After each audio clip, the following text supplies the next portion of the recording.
Hello everyone and welcome to only IAS. स्वागत है आप सभी का rapid current affairs revision series में। ये एक ऐसा इनिशिएटिव है जिसके अंदर हम लोग prelims oriented important current affairs को बहुत स्पीड में रिवाइज करेंगे। अगर आपको लगता है कि इस टॉपिक से कोई भी इंपॉर्टेंट करंट अफेयर्स का टॉपिक छूट गया है तो आप कमेंट सेक्शन में हमें ज़रूर से बताएं, जिससे कि बाकी स्टूडेंट भी उन टॉपिक्स को पढ़ के एग्जामिनेशन हॉल में बैठे। तो चलिए डिस्कशन स्टार्ट करते हैं। साइक्लोन बुरेवी, ठीक है। देखो इस साल एक्चुअली बहुत सारे साइक्लोन्स आए हैं पिछले 1 से 2 साल में, और हो सकता है UPSC match the column type का क्वेश्चन बना दे। मतलब यहाँ पर लिख दे साइक्लोन और यहाँ पर ओशन लिख दे। हो सकता है कि अमेरिका का 1-2 पूछ ले या फिलीपींस का, और सामने कंट्री का नाम और मे बी ओशन का नाम लिख दे। इस तरह का क्वेश्चन एक्सपेक्टेड लग रहा है मुझे इस बार से। चांसेस बहुत रेयर है, बट स्टिल यहाँ से एक ही क्वेश्चन बनता है। अदरवाइज दूसरा क्वेश्चन ये हो सकता है कि भाई पूरी साइक्लोन की working and everything will be covered here, ठीक है। तो साइक्लोन बुरेवी कहाँ पर आया हुआ है? श्रीलंका में इसने लैंडफॉल किया था, और इसकी नेमिंग एक्चुअली में किसने की थी? मालदीव्स ने की थी, ठीक है। अब देखो बहुत सारे साइक्लोन आने वाले हैं, दोबारा साइक्लोन का डिस्क्रिप्शन भी आएगा, उसकी नेमिंग कैसी होती है, वो सारी चीज़ आने वाली है। तो अब हम क्या करते हैं, साइक्लोन को थोड़ा डिटेल में पढ़ लेते हैं। Maybe it will take around 5 to 7 minutes, but trust me आपका जो भी है पार्ट वो रिवाइज हो जाएगा। देखो अब इससे पढ़ने की इससे मत समझना, ठीक है, because it is very difficult to explain each and every topic within 8 to 10 minutes, ठीक है। इसको रिवीजन पर्पज से ज़्यादा लेना, ठीक है। एंड आई होप आपने सब भाई पढ़ के रखा होगा। साइक्लोन तो बड़ा न्यूज़ में था पिछले 1-1.5 साल में। तो चालू करते हैं साइक्लोन के रिवीजन के साथ। अब देखो ये साइक्लोन होता क्या है।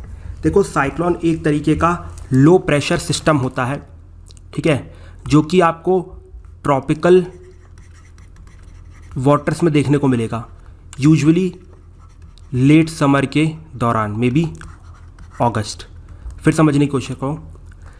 ट्रॉपिकल साइक्लोन क्या होता है? एक तरीके का लो प्रेशर सिस्टम होता है, ठीक है, जो कि ट्रॉपिकल वाटर्स में देखने को मिलता है। ट्रॉपिकल वाटर्स मतलब ओशंस, ट्रॉपिकल ओशंस। ट्रॉपिकल क्या होता है?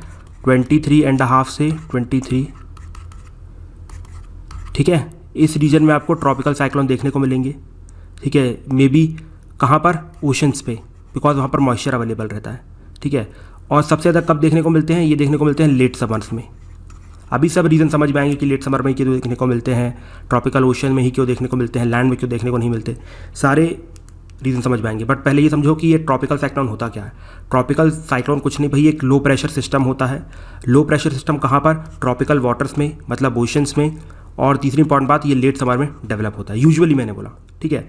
अब लो प्रेशर सिस्टम तो पता है ना, लो प्रेशर सिस्टम जो हवा को खींचता हो अपनी तरफ, और हाई प्रेशर सिस्टम क्या होता है? जो हवा को अपनी तरफ से दूर फेंकता हो। जैसे कि यहाँ पर हमारा हो गया साइबेरिया, ये हवा को अपनी तरफ दूर फेंकता है, ये एंटी साइक्लोनिक कंडीशन क्रिएट करता है। फिर ये जो हमारा साइक्लोन है वो साइक्लोनिक कंडीशन क्रिएट करता है और हवा को अपनी तरफ सक करता है, ठीक है।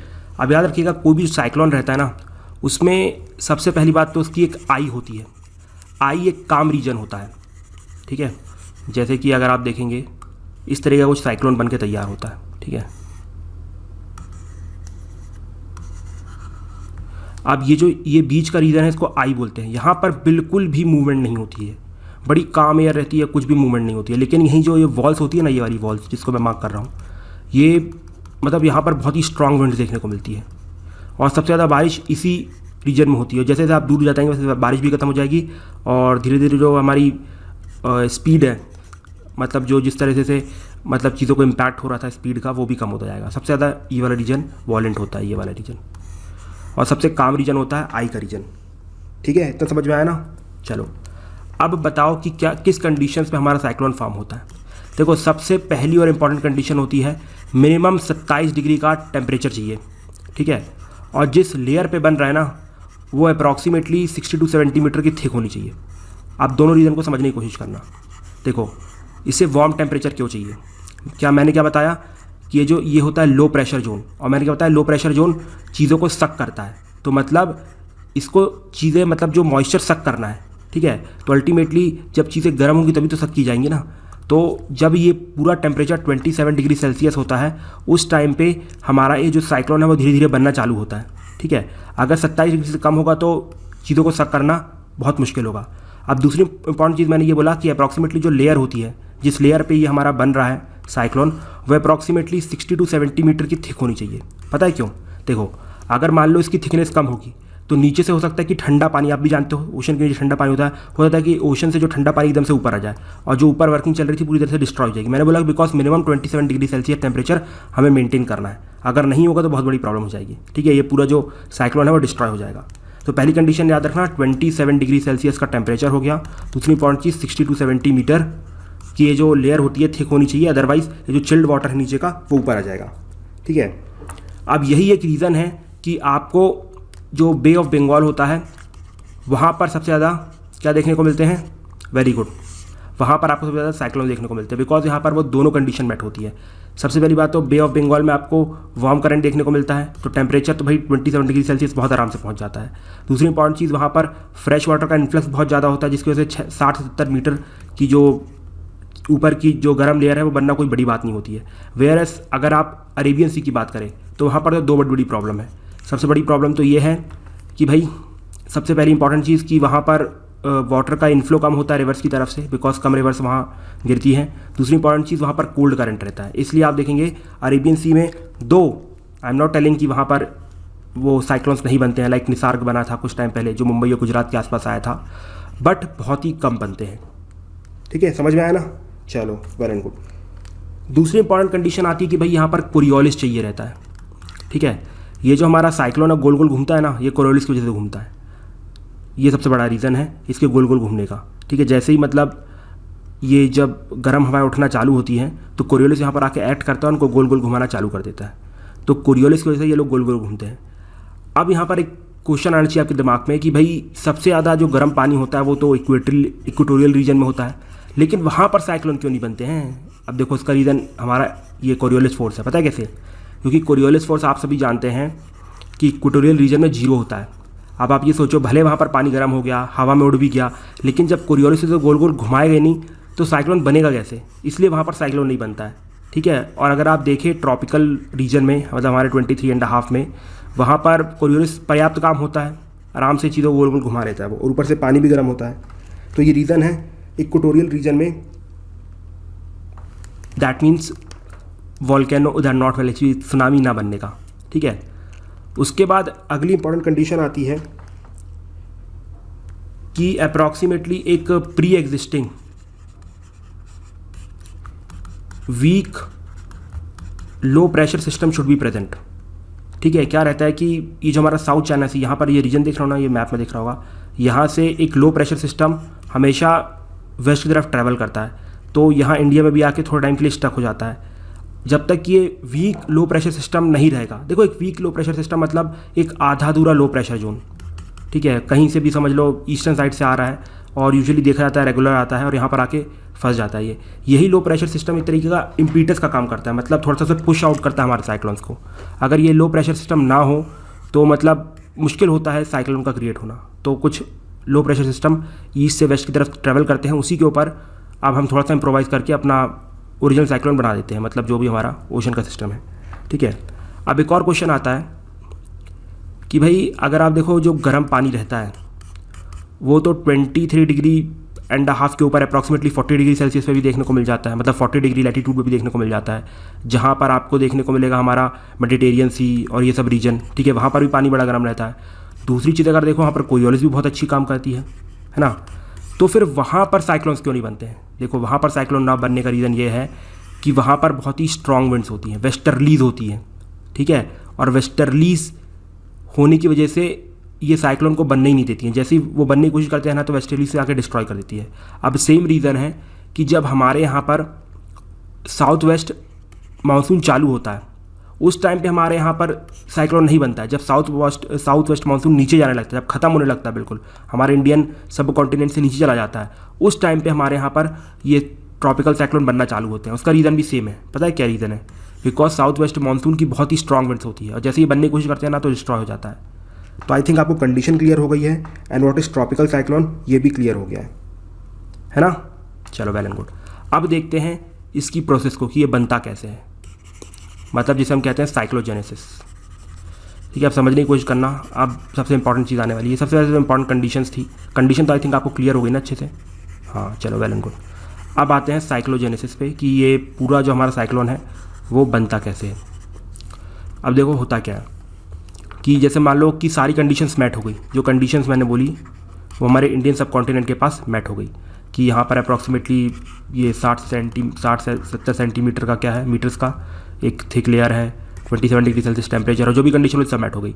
अब क्या होगा कि बहुत सारे यहाँ पर बहुत सारे, ठीक है, multiple weak low pressure zones रहेंगे, अपने अपने में चल रहे होंगे, से 1 2 3, ठीक है। अब कुछ टाइम बाद क्या होगा, ये कोरियोलिस के अंडर में आ जाएंगे और कंबाइन होना चालू हो जाएंगे और अल्टीमेटली एक पूरा स्टॉर्म टाइप का बन जाएगा, ठीक है। जैसा हमें चाहिए एक लो प्रेशर सिस्टम चाहिए, वैसा पूरा ये सिस्टम बन के तैयार हो जाएगा। लेकिन अभी भी आप इसे साइक्लोन नहीं कहेंगे, ठीक है। और याद रखिएगा, ये जो पानी है ना, ये जो गर्म पानी इसको फीड कर रहा है, जब तक फीड करेगा तब तक ये साइक्लोन सर्वाइव करेगा। अब जैसे ही इसकी फीडिंग खत्म हो जाएगी तो ये साइक्लोन पूरी तरीके से खत्म हो जाएगा। यही रीज़न है, जैसे ही हमारा जो साइक्लोन होता है लैंडफॉल करता है, मतलब लैंड में आता है, तो उसको ये गर्म पानी मिलना बंद हो जाता है और अल्टीमेटली कुछ टाइम तक ही चलता है, उसके बाद पूरा का पूरा डिसिपेट कर जाता है। समझ में आया कि अब लैंडफॉल में ये साइक्लोन खत्म क्यों हो जाता है, बिकॉज यही रीज़न है कि उसको लगातार एक गर्म पानी चाहिए रहता है। अब जैसे ही ये ओशन से दूर आ गया है, किसी लैंड के ऊपर चढ़ गया, वही गर्म पानी कहाँ से मिलेगा, तो अल्टीमेटली खत्म हो जाएगा, है ना। तो ये हमारा साइक्लोन चल रहा था, मतलब अब हमने पूरा ये मिक्स करके जितने भी छोटे छोटे साइक्लोन्स थे उनको मिला के बड़ा साइक्लोन बना दिया है। इसके ऊपर हमारा जो कोरियोलिस फोर्स है उसने काम करना चालू कर दिया है। अब जैसे ही इसकी स्पीड 119 किलोमीटर पर आवर होगी तो IMD क्या करेगा, IMD से एक तरीके का साइक्लोन घोषित कर देगा, ठीक है। जैसे ही 119 किलोमीटर की स्पीड आएगी तो उस टाइम पे इसे साइक्लोन घोषित कर दिया जाएगा, ठीक है। अब जैसे ही इसकी 119 किलोमीटर की स्पीड बनती है ना, तो यहाँ पर ऑटोमेटिकली एक आई का एरिया भी बन जाएगा और आजू बाजू वॉयलेंट विंड्स भी आ जाएंगी, ठीक है। अब इसके बाद ये एक पैराबोलिक पाथ फॉलो करेगा। जैसे मान लो ये हमारा बे ऑफ बंगाल है और ये हमारा मान लो लैंड सिस्टम है। अब ये पैराबोलिक पाथ सर फॉलो करेगा, यहाँ पर आके रुक जाएगा, ठीक है। और उसके बाद यहाँ से कुछ विंड्स आएंगी, उसको ऊपर की तरफ ले जाएंगी और जैसे ये वेस्टर्लीज के इन्फ्लुएंस में आएगा अल्टीमेटली पूरा डिसिपेट कर जाएगा, ठीक है। तो आई थिंक अब आपको मोस्ट ऑफ द चीज़ें साइक्लोन्स की समझ में आ गई है कि क्या उसकी वर्किंग होती है, किस तरीके से बनता है, क्या कंडीशंस होती हैं, ठीक है। और लेट समर में ही क्यों बनता है, बिकॉज उस टाइम पे पानी भी सबसे ज़्यादा गर्म होता है। बिकॉज आप सभी जानते हैं जो पानी होता है उसकी स्पेसिफिक जो कैपेसिटी होती है, स्पेसिफिक हीट कैपेसिटी, वो एक्चुअली ज़्यादा होती है, जिसकी वजह से क्या करता है, वो चीज़ों को कम धीरे गर्म करता है और धीरे ठंडा करता है। और ये जो हमारा पानी है वो अप्रॉक्सीमेटली अगस्त के टाइम पे पूरा गर्म होता है, तो उस टाइम पे हमारे साइक्लोन को अच्छी गर्म वाटर मिलता है, जिसकी वजह से उस टाइम पे उसका फॉर्मेशन होता है। आर्टिकल पे जिसका नाम है साइक्लोन अम्फान। देखिए आप सभी जानते हैं साइक्लोन अम्फान कहाँ पर आया था, बे ऑफ बंगाल पे आया था। अब आ जाओ सोलर एक्लिप्स पे। अब सोलर एक्लिप्स क्या होता है, देखो आप सभी जानते हैं जब हमारा जो सन होता है और अर्थ के बीच में कोई ऑब्जेक्ट आ जाता है तो उस टाइम पे उसे हम सोलर एक्लिप्स कहते हैं, ठीक है। And most of the time ये ऑब्जेक्ट कौन सा होता है, मून। तो सबसे पहली कंडीशन जो याद रखने के लिए है कि भाई सोलर एक्लिप्स न्यू मून के दिन होता है और जो लूनर एक्लिप्स है that happens on full moon. सबसे इंपॉर्टेंट चीज़ यहीं पर बच्चे फंस जाएंगे। PCS दे रहा है तो इसको तो भाई रट्टा मान लो, कभी पूछ लेगा। न्यू मून के टाइम पे सोलर एक्लिप्स होता है, फुल मून के टाइम पे लूनर एक्लिप्स होता है। समझ में आया, चलो वेल एंड गुड। अब देखो ये जो एक्लिप्स तो जानते हो ना यार, मतलब कुछ नहीं, अब सन और अर्थ के बीच में ये मून आ गया, अब यहाँ से जो रोशनी आ रही थी वो आना बंद हो गई, ठीक है, ब्लॉक हो गई यहाँ से रोशनी, इसको हम सोलर एक्लिप्स बोलते हैं। लेकिन इसके जो 3 टाइप्स है ना वो बहुत इंपॉर्टेंट है, जो आपको पता होना चाहिए। सबसे पहला होता है टोटल एक्लिप्स, ठीक है, टोटल सोलर एक्लिप्स। अब ये टोटल सोलर एक्लिप्स क्या होता है, देखो इसका मतलब ये होता है कि ये जो सन और अर्थ के बीच में जो मून है ना बिल्कुल सही पॉइंट पे इस्टेब्लिश हुआ है, मतलब पूरे तरीके से अर्थ को कवर कर रहा है, बिल्कुल यहाँ पर हुआ है, जिसकी वजह से क्या होगा कि सन का सिर्फ और सिर्फ बाहर का कोरोना दिखाई दे। जब ये बिल्कुल ये जो हमारा अर्थ और सन के बीच में एग्जैक्ट पोजीशन पे आके मून स्टैब्लिश होता है, जिसकी वजह से सिर्फ और सिर्फ अर्थ का कोरोना दिखाई देता है, उस कंडीशन को हम टोटल सोलर एक्लिप्स बोलते हैं। वेयर एस अगर मान लो ये हमारा अर्थ है और ये हमारा सन है, ठीक है, और अगर मान लो मून अपने एपोजी पे है, एपोजी मतलब अपनी फार्देस्ट पोजीशन पे है, तो सिंपल सी बात है कि वो एक्चुअली उसकी वजह से यहाँ पर बाहर का और रीजन दिखाई देगा, एक ब्राइट रिंग दिखाई देगी। इसको कहा जाता है एनुलर सोलर एक्लिप्स, ठीक है। याद रखना टोटल एक्लिप्स में क्या होता है, सिर्फ और सिर्फ सन की कोरोना दिखती है, बाहर का जो अपर सरफेस है वो बस दिखाई देगा। वेयर अगर जब मून अपने एपोजी पे होगा तो उसे हम एनुलर सोलर एक्लिप्स बोलेंगे और उस टाइम पे कोरोना की एक ब्राइट रिंग दिखाई देगी, मतलब यहाँ पर एक पूरी ब्राइट रिंग टाइप की दिखाई देगी, उसे हम एनुलर सोलर एक्लिप्स बोलते हैं, ठीक है। और आखिरी में आता है पार्शियल एक्लिप्स, मतलब जो हमारा मून है वो सही जगह स्टैब्लिश ही नहीं हुआ है, वो कहीं हो सकता है यहाँ स्टैब्लिश हुआ है, तो इस वजह से हल्की फुल्की रोशनी तो रुकी लेकिन मैक्सिमम रोशनी अंदर आ ही रही है। तो ये बहुत बार होता रहता है, तो ये इंपॉर्टेंट नहीं होता। बस याद रखना टोटल सोलर एक्लिप्स बहुत इंपॉर्टेंट होता है, और दूसरा होता है एनुलर सोलर एक्लिप्स। टोटल में क्या होता है कि हमारा जो मून सन को पूरी तरीके से कवर करता है और सन की सिर्फ और सिर्फ हल्की सी कोरोना बाहर दिखाई देती है, लेकिन उसको अभी देखना नहीं तो आंखें अल्लाह के पास पहुंच जाएंगी। और दूसरी इंपॉर्टेंट चीज़ होती है कि भाई जब मून अपने एपोजी पे होता है, मतलब सबसे फार्देस्ट पोजीशन पे, तो उस टाइम पे सिंपल सी बात है ये आजू बाजू का रीजन भी दिखाई देगा, और इसी को हम क्या बोलते हैं, ब्राइट रिंग ऑफ फायर बोलते हैं, ठीक है। समझ में आ गया ना, चलो वेल एंड गुड। इसके बाद नेक्स्ट आता है लूनर एक्लिप्स। अब देखिए लूनर एक्लिप्स से क्वेश्चन अनएक्सपेक्टेड है, कभी नहीं आएंगे, अभी तक यूजुअली बहुत ही कम देखे गए हैं। तो बस यहाँ पर एक चीज़ याद रखना कि लूनर एक्लिप्स सिर्फ और सिर्फ फुल मून डे के दिन पड़ता है, ठीक है। अब इसमें भी टोटल और पार्शियल होता है, मतलब टोटल एंड एनुलर होता है। पार्शियल तो जानते हो पार्शियल किसी काम का नहीं है, मतलब जब भाई स्टैब्लिशमेंट ही ढंग से नहीं हुई तो बहुत सारी रोशनी तो अंदर आती रहेगी, तो कोई फ़र्क नहीं पड़ता। बस यहाँ पर टोटल और एनुअल बहुत इंपॉर्टेंट चीज़ होती है, इसको समझने की कोशिश करना, ठीक है। देखो जब हमारा जो मून होता है ना, वो जब अर्थ के लाइटर पार्ट से, मतलब जो lighter part of the earth shadows होता है, जब वहाँ से एक्चुअली गुजरता है तो उसको हम पेनुम्ब्रल एक्लिप्स कहते हैं, लेकिन जब वो डार्कर पार्ट से गुजरता है उसे हम उम्ब्रल एक्लिप्स कहते हैं। बस इन दोनों को ध्यान रखना, पेनुम्ब्रा का मतलब होता है पार्शियल और उम्ब्रा का मतलब होता है टोटल, बस इस पॉइंट को ध्यान रखना, इससे ज़्यादा कुछ भी नहीं। देखो इसके बाद आज हम पढ़ने वाले हैं नेमिंग ऑफ ट्रॉपिकल साइक्लोन, ये काफ़ी इंपॉर्टेंट होगा, तो इसको अच्छे समझना, ओके। तो चालू करते हैं इसको। अब देखो जो हमारा वर्ल्ड मीटेरोलॉजिकल ऑर्गेनाइजेशन है, दैट इज़ WMO, उसने क्या किया है, जो वर्ल्ड के ओशंस है ना उनको डिफरेंट बेसिन्स पे कैटेगराइज कर दिया है, ठीक है। और हर एक बेसिन के लिए एक रीजनल बॉडी अपॉइंट कर दी है। जैसे एग्जांपल के तौर पे मान लो ये एक बड़ा सा ओशन है, ठीक है। अब उसमें डिफरेंट बेसिन्स में उसमें कैटेगराइज कर दिया गया है, और मान लो ये हमारा इंडियन ओशन बेसिन है, और हर एक बेसिन के लिए उसने एक रीजनल ऑर्गेनाइजेशन अपॉइंट कर दी है। और हमारे इस इंडियन ओशन बेसिन के लिए उसने अपॉइंट किया IMD को, ठीक है, इंडियन मेट्रोलॉजिकल डिपार्टमेंट को, इसको ध्यान रखना। अब यही जो ऑर्गेनाइजेशन होती है यही एक्चुअली में कैटेगराइज करती है कि भाई यहाँ पर इसका नाम क्या होगा, मतलब जो भी कंप्लीट प्रोसीजर रहेगी वो सब क्या प्रोसीजर फॉलो की जाएगी। लेकिन याद रखना कि हमारे बेसिन के लिए IMD को रीजनल ऑर्गेनाइजेशन अपॉइंट किया है किसने, WMO ने, ठीक है। समझ में आ गया ना, इतना समझ में आया ना कि क्या नेमिंग की पहली प्रोसीजर क्या है। नेमिंग की पहली प्रोसीजर ये है कि WMO ने जितने भी ओशंस हैं उसको डिफरेंट बेसिन्स पर कैटेगराइज कर दिया है, और हर एक बेसिन को अपनी रीजनल ऑर्गेनाइजेशन बता दी है, और वही रीजनल ऑर्गेनाइजेशन एक्चुअली में इनकी नेमिंग करती है, ठीक है। अब एक पूरी प्रोसीजर होती है, उसको समझेंगे, बट डोंट वरी। बट उससे पहले एक और चीज़ समझ लो कि जो भी साइक्लोन्स होते हैं उनको नेम करने की ज़रूरत क्या है। देखो रीजन्स आर वेरी सिंपल। सबसे पहला रीज़न तो ये है कि भाई जब भी एक साइक्लोन आता है तो ज़रूरी नहीं है सिर्फ एक ही साइक्लोन आए, कई बार 3-3, 4-4 साइक्लोन एक साथ आ जाते हैं, जैसा कि हमने कुछ टाइम पहले अरेबियन सी में देखा भी था लास्ट ईयर, ठीक है। तो अगर मान लो कैसे पता चलेगा कि मैं किस साइक्लोन की बात कर रहा हूँ, जैसे मैं बोल रहा हूँ कि भाई ये वाला साइक्लोन तो गुजरात में गिरने वाला है, आप बोलो नहीं तो ये केरला में गिरेगा, हो सकता है कि गुजरात वाला थोड़ी सी अपनी पोजीशन चेंज करके कहीं और गिर जाए, ऐसा हो सकता है ना। तो इसलिए हमें इनकी नेमिंग बहुत ज़रूरी होती है।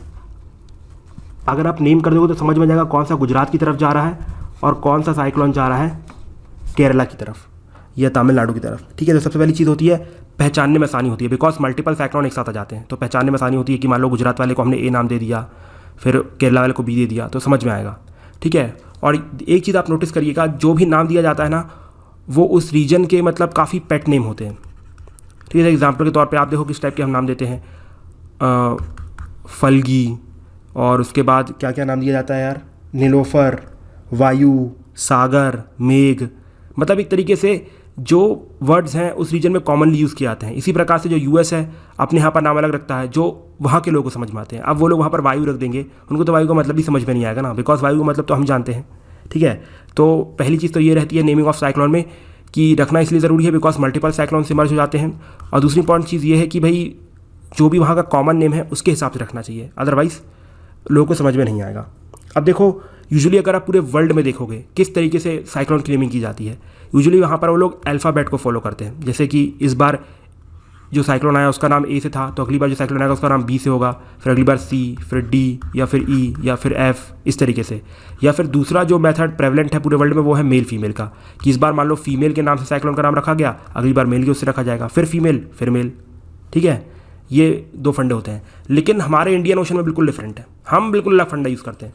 हमारा ये है कि हमने ये बोला है कि भाई हम लोग क्या करेंगे, कंट्री को अल्फ़ाबेटिकली अरेंज कर देंगे और हर एक कंट्री अपनी तरफ से 7-8 नाम देगी, और जैसे साइक्लोन आते आएंगे तो उनकी नेमिंग कर दी जाएगी। अब याद रखिएगा साइक्लोन की नेमिंग कब की जाती है, जब जो उसकी स्पीड रहती है 63 किलोमीटर पर आवर से ऊपर हो जाती है, और जब IMD ये बोल देता है कि हाँ भाई इसकी स्पीड 63 किलोमीटर पर आवर से ऊपर हो गई है, उस टाइम पे उसको नेम कर दिया जाता है। तो कंडीशन रखना 63 किलोमीटर पर आवर। ठीक है, अब समझने की कोशिश करना किस तरीके से नेमिंग की गई है। जैसे एग्जाम्पल के तौर पे हमारे पूरे इंडियन सब कॉन्टिनेंट पे ये बता दो, सबसे स्मॉलेस्ट अल्फ़ाबेट वाला कौन है, बांग्लादेश, वेरी गुड। उसके बाद इंडिया, इंडिया के बाद मालदीव्स, मालदीव्स के बाद म्यांमार। अब देखो यहाँ पर मान लो सिर्फ चार कंट्रीज है अभी के लिए, था मान लो कि चीज़ समझाने के लिए ऐसा।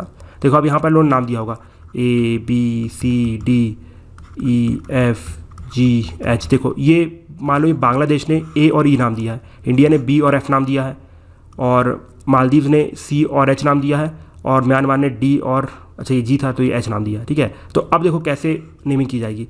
सबसे पहले बांग्लादेश आएगा, है ना, तो जो बांग्लादेश ने सबसे पहले नाम दिया है वो नेमिंग दी जाएगी पहले साइक्लोन को। ठीक है, उसके बाद मान लो फिर साइक्लोन आ गया, तो अब जो इंडिया ने B नाम दिया है वो आएगा, उसके बाद मालदीव्स का C नाम आएगा, और उसके बाद म्यांमार का D नाम आएगा। उसके बाद जैसे यहाँ पर ये नेमिंग खत्म हो जाएगी और भी कंट्रीज़ की, उसके बाद दोबारा चालू हो जाएगा, बांग्लादेश का फिर से E, और इंडिया का फिर से F, फिर मालदीव्स का फिर से G, फिर म्यांमार का फिर से H। देखो इस तरीके से नेमिंग की जाती है साइक्लोन्स की। समझ में आया? देखो बहुत आसान था, कुछ ज़्यादा समझने वाली चीज़ थी नहीं यहाँ पर। ठीक, बस याद रखना WMO वर्ल्ड बेसिस में कैटेगराइजेशन कर दिया गया है, डिवाइड कर दिया गया है। हमारे यहाँ पर IMD ऑर्गेनाइजेशन है, जैसे ही 63 किलोमीटर पर आवर से ऊपर की स्पीड जाती है उस टाइम पे क्या करता है, बोल देता है कि भाई साइक्लोन की नेमिंग ज़रूरी हो गई है। वो देखता है कि भैया इस बार किस कंट्री का नाम है, मान लो इस बार मालदीव्स का नाम है, मालदीव्स ने क्या नाम दिया है, G नाम दिया है, तो उसको G नाम दे दो। समझ में आया? और वर्ल्ड लेवल में कैसे कैसे यूज़ किया जाता है नाम, वो भी मैंने आपको बता दिया है। ठीक है, तो आई थिंक आपको ये टॉपिक समझ में आ गया है, नेमिंग ऑफ साइक्लोन्स। तो पिछले लेक्चर को मिला के अब हमारा साइक्लोन्स का जो टॉपिक है पूरा ख़त्म होता है। ठीक है, और अब भी बहुत सारे साइक्लोन्स के नाम आएंगे, सो डोंट वरी, उनको हम बार बार डिस्कस करते रहेंगे। ठीक है, अब थोड़ा सा देख लेते हैं आर्कटिक ओशन के बारे में। देखो मैं मैप इंक्लूड नहीं कर पाया due to some reasons, because actually मुझे भी थोड़ा बहुत पढ़ना रहता है, और अभी I am corona positive as well. ठीक है, तो बीच में तो लेक्चर लेना बड़ा मुश्किल हो गया था, बट अब कंडीशन काफ़ी अच्छी हो गई 2 से 3 दिन दवाइयों के बाद, तो now I am feeling good, इसलिए मैं लेक्चर्स कंटिन्यू कर पा रहा हूँ। ठीक है, तो चालू करते हैं आर्कटिक ओशन से। देखो याद रखिएगा आर्कटिक ओशन जो है वो पूरे वर्ल्ड का सबसे स्मॉलेस्ट ओशन है। सबसे स्मॉलेस्ट ओशन कौन सा है? Arctic ocean. और ये सबसे नदर्न मोस्ट ओशन भी है, ये देखो यहाँ पर पड़ता है। ठीक है, तो ये हमारा मान लो अर्थ है गोल गोल, तो बिल्कुल सेंटर पे आपको सर दिखाई देगा ये हमारा आर्कटिक ओशन। अब याद रखना आर्कटिक ओशन किस किस से घिरा हुआ है। एक तो है ग्रीनलैंड, आप जानते ही हो पूरे टाइम बर्फ से जमा रहता है। कनाडा वो भी कुछ ऐसे ही है।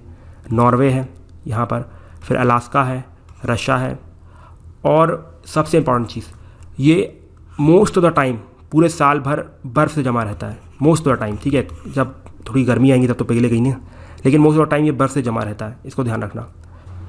अब देखो साइक्लोन्स के बारे में हर चीज़ जान चुके हैं। ठीक है, हमने ये समझा कि साइक्लोन का मैकेनिज़्म क्या होता है, हमने साथ ही साथ ये भी समझा कि साइक्लोन की नेमिंग कैसे होती है, और मोस्ट इंपॉर्टेंट थिंग्स यही होती है। ठीक है, अब इसके बाद 2 चीज़ आपको और जाननी है कि जो साइक्लोन्स हैं उनको हम अटलांटिक ओशन में हरिकेन्स कहते हैं। अगर अब आपको कोई बोले कि भाई अटलांटिक ओशन में हरिकेन लॉरा आया है, तो कंफ्यूज मत करना कि हरिकेन क्या होता है। हरिकेन का सिंपल मतलब होता है साइक्लोन, बस अटलांटिक ओशन में वो लोग उसे हरिकेन बोलते हैं। उसी प्रकार से ऑस्ट्रेलिया में इन साइक्लोन्स को विली विलीज कहा जाता है। ठीक है, और उसके बाद लास्ट में ये जो हमारा पैसिफिक ओशन होता है वहाँ पर इसे क्या कहा जाता है, टाइफून्स कहा जाता है।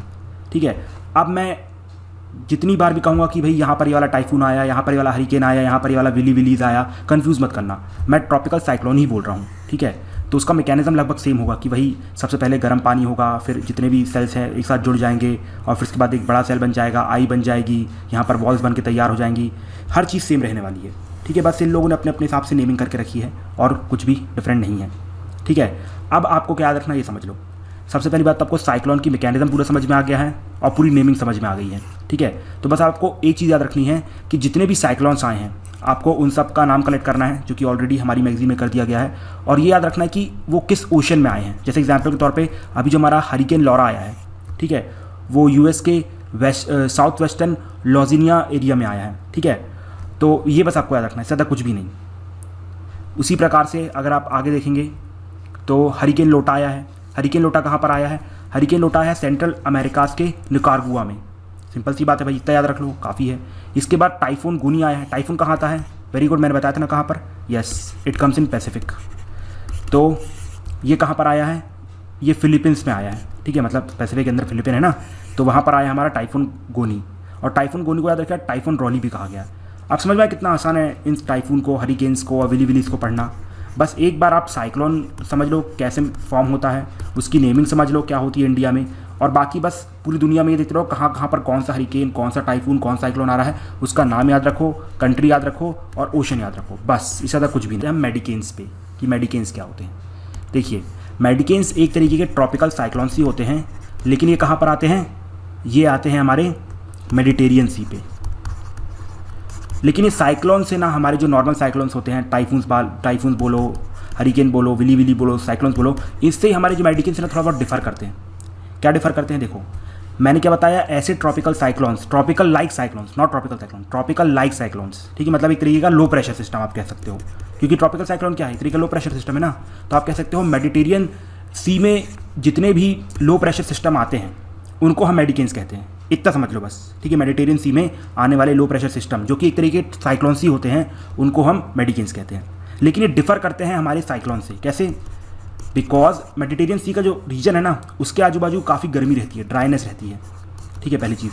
और वहाँ पर पानी भी बहुत कम है, बहुत ही ज़्यादा शैलो वाटर है, ठीक है, जिसकी वजह से क्या होता है, प्रॉब्लम ये आ जाती है कि कम पानी है और ड्राइनेस बहुत ज़्यादा है, तो मतलब मॉइस्चर जो है ये मेडिकेन्स को कम मिलता है। यही एक रीज़न है जो मेडिकेन्स है ना, उनका डायमीटर बहुत ही कम होता है।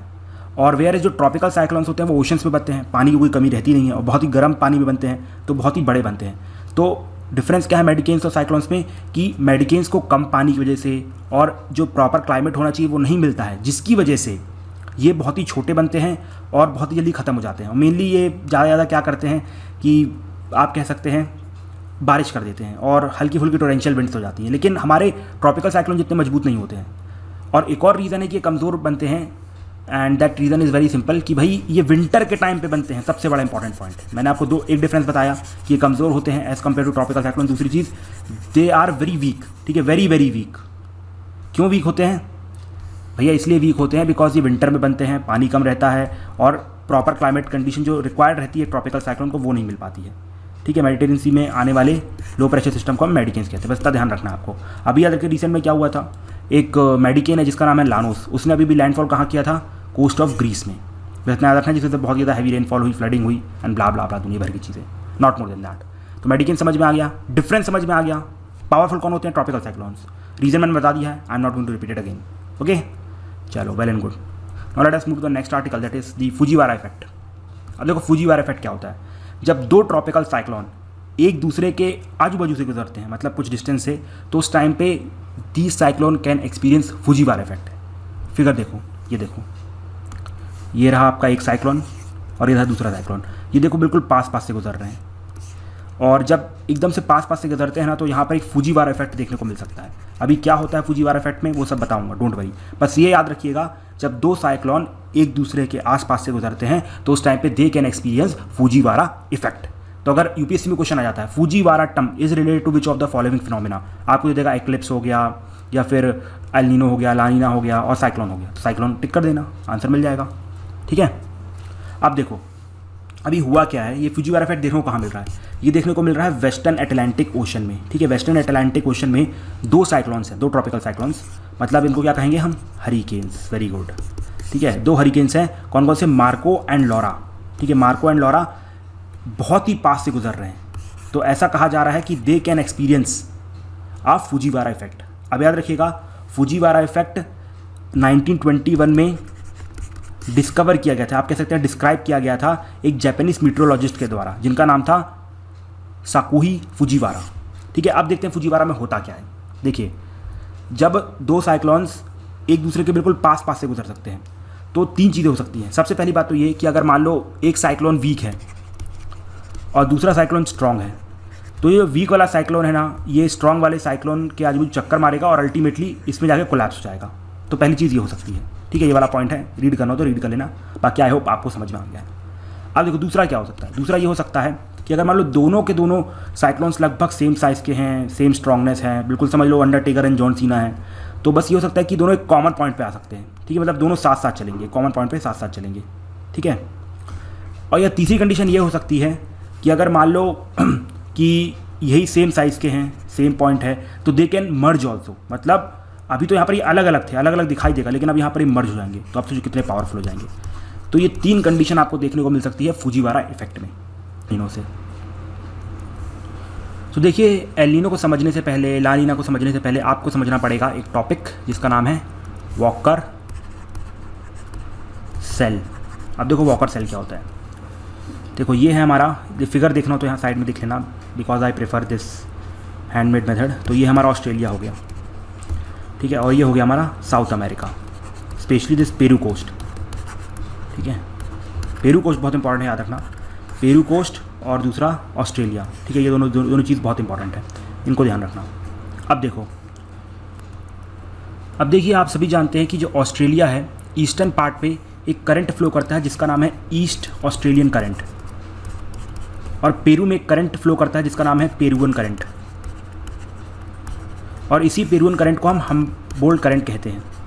And this is a cold current, मतलब कूलिंग इफेक्ट देता है ये।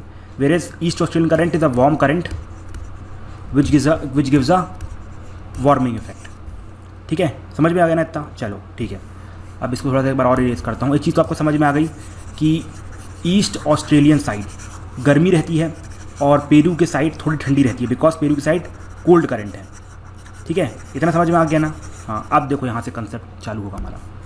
ये रहा ऑस्ट्रेलिया और ये रहा पेरू, ठीक है, ये कोल्ड करंट है, हम बोल्ड करंट, और ये ईस्ट ऑस्ट्रेलियन करंट है, गर्म वाला करंट।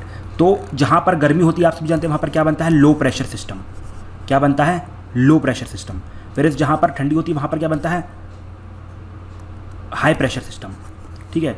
तो ये हमारा लो प्रेशर सिस्टम हो गया, ये हो गया हाई प्रेशर सिस्टम। ये कहाँ, ज़मीन में है, ठीक है। अब क्या होता है, हाई प्रेशर से लो प्रेशर पे पानी फ्लो करेगा और यहाँ पर ट्रेड विंड्स भी रहती है, तो ये जो इफेक्ट है काफ़ी स्ट्रांग हो जाता है, ठीक है। तो यहाँ पर ठंडा पानी गर्म जगह आ रहा है। अब इसके बाद हवा में भी कुछ बनेगा ना यार, समझ रहे हो ना, 3D फिगर में यहाँ पर लो था तो हाई प्रेशर बनेगा। आई होप आपको पता है कि लो प्रेशर के सामने हाई प्रेशर बनता है। ये कॉन्सेप्ट 11th में बहुत अच्छे डिस्क्राइब किया गया है। अभी मेरे लिए पॉसिबल नहीं हो पाएगा, अदरवाइज ये 25 लेक्चर 50 बन जाएंगे, ठीक है, बिकॉज ये कॉन्सेप्ट समझाने बैठ गया। तो आई होप आपने थोड़ी बहुत बेसिक ज्योग्राफी पढ़ी है, otherwise it will be very difficult for you to understand this topic. Okay, तो ये हमारा ऑस्ट्रेलिया हो गया जहाँ पर लो प्रेशर बन रहा है। ये हमारा हाई प्रेशर कहाँ पर बन रहा है, पेरू के पास बन रहा है, मतलब साउथ अमेरिका के पास बन रहा है। अब साथ ही साथ यहाँ पर ट्रेड विंड भी चल रही है।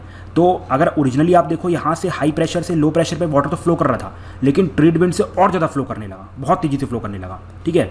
और यहाँ ऊपर हाई प्रेशर बन रहा है, लो प्रेशर के ऊपर हाई प्रेशर बनेगा, और फिर यहाँ से दोबारा विंड डिफ्लेक्ट करेंगे। आप सभी जानते हैं हाई प्रेशर से विंड लो प्रेशर तरफ डिफ्लेक्ट करेंगी, लेकिन थक जाएंगी तो भैया बीच में ही लो प्रेशर बन जाएगा और यहाँ पर आके गिर जाएगा। तो इस तरीके का जो पूरा साइकिल चल रहा है, देखो यहाँ से high pressure, low pressure, high pressure, low pressure, फिर यहाँ पर साइकिल कंप्लीट हो गई।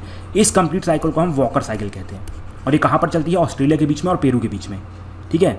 अब देखो यहाँ पर मैंने आपको बताया था कि यहाँ पर नॉर्मली हाई प्रेशर से लो प्रेशर पे पानी तो जा रहा है, ठीक है, तो नॉर्मल तो पानी जा रहा है, बट यहाँ पर ट्रेड विंड की वजह से ये जो इफेक्ट है ना और भी स्ट्रांग हो गया, जिसकी वजह से क्या होता है कि यहाँ पर जो नीचे का ठंडा पानी रहता है, ठीक है, बहुत तेज़ी से ऊपर आ जाता है और बहुत सारे न्यूट्रिएंट्स लेके आता है, बिकॉज नीचे के पानी में बहुत ज़्यादा न्यूट्रिएंट्स रहते हैं, जिसकी वजह से it becomes the one of the most productive fishing zone in the world. एक तो आपका हमारा जापान हो गया जहाँ पर मोस्ट प्रोडक्टिव फिशिंग जोन बनता है, बिकॉज वहाँ पर वार्म करंट और कोल्ड करंट मिलता है। उसी प्रकार से हमारे यहाँ पर कनाडा में देखने को मिलता है, गल्फ स्ट्रीम के पास, जहाँ पर कोल्ड और वार्म करंट मिलता है, ओके। और तीसरा पॉइंट ये है पूरे वर्ल्ड में, पेरू करंट, ठीक है, मतलब पेरू कोस्ट में। क्यों? बिकॉज एक तो यहाँ पर कोल्ड करंट है तो अच्छा न्यूट्रिशन निकल के आ रहा है, मैंने बताया था पेरून करंट है। दूसरी इंपॉर्टेंट चीज़ कि भाई यहाँ पर ट्रेड विंड की वजह से और न्यूट्रिएंट आता है नीचे से, जिस वजह से यहाँ पर बहुत अच्छा आप कह सकते हैं फाइटोप्लैंक्टन आते हैं, जू प्लैंक्टन आते हैं और अल्टीमेटली फिशेस आती हैं, और ये वर्ल्ड का one of the most famous fishing zone बनता है। तो आपको नॉर्मल वॉकर सेल समझ में आ गया ना, चलो वेल एंड गुड। अब इसके बाद आपको एल नीनो समझाता हूँ, उसके बाद ला नीना बताऊँगा, ठीक है। अब देखो होता क्या है कि कई बार क्या होता है कि एकदम से क्या होता है कि प्रेशर जो रहता है ना वो पेरू के पास ड्रॉप कर जाता है। अभी कैसे होता है, क्या होता है नहीं पता है, इसके बारे में कुछ खास रीज़न नहीं पता है, अपने हिसाब से चीज़ें होती हैं यहाँ पर, ठीक है। बट क्या होता है कि जो हमारा पेरू करंट होता है, यहाँ पर जो पेरू होता है, पेरू और यहाँ पर ऑस्ट्रेलिया, तो यहाँ पर क्या होता है एकदम से प्रेशर ड्रॉप कर जाता है, ठीक है। अभी यहाँ पर प्रेशर बहुत ज़्यादा था, क्यों, बिकॉज यहाँ पर कोल्ड करंट था तो प्रेशर बहुत ज़्यादा था। तो यहाँ पर क्या होता है कि हमारा जो जैसे ही प्रेशर ड्रॉप करता है तो यहाँ पर प्रेशर बढ़ जाता है।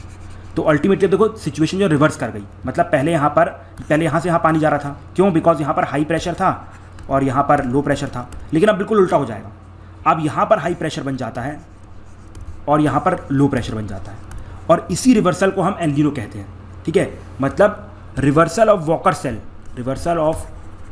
Cell is called as El Nino. समझ में आया?